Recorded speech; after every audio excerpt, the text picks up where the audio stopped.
In the news tonight, there's a job opening in Nueces County. One critical requirement, how to budget. Commissioners looking to bring on a budget manager officer. That individual will work closely with the county auditor to monitor spending and look for ways to cut costs in the county budget. Our Josh Maxwell spoke with county leaders whose job it is to literally crunch the numbers. He joins me live in studio tonight with the very latest on that. Josh? Nueces County Judge Connie tells me that this is a new position that they didn't have in prior years. She says that part of their plan for this year's budget is closely monitoring funds in any shape or form, which is where having an extra set of eyes like the budget officer comes into play.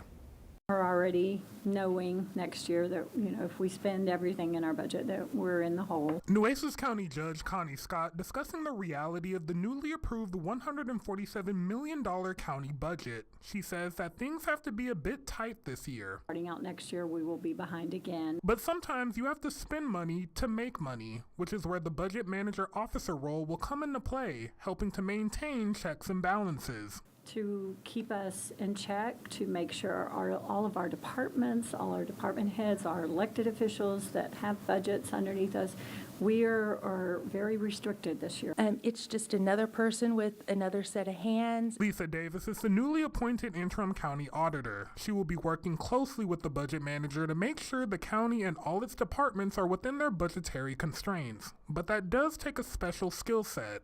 Another person that can assist with the compilation of data. A role Davis says will come in handy, especially as the county is still feeling impacts from last fiscal year where local refineries saw increases in property tax valuations, which drove down the tax rate. However, this year, the property tax rate rebounded to offset those refineries now that they've settled. Which means put us in a little bit of a budgetary bind. Scott says that learning from previous years, having someone to help identify the difference between a need and a want will help immensely in the long run. There may be major occurrences where we do have to spend money, and we want to be diligent and prudent and planning for those kind of things as well.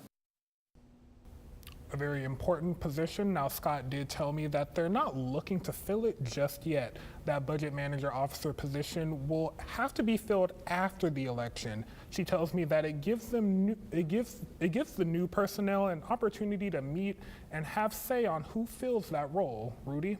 All right, thank you, Josh. Of course, we'll keep you all at home posted on what happens and when that role is filled for sure.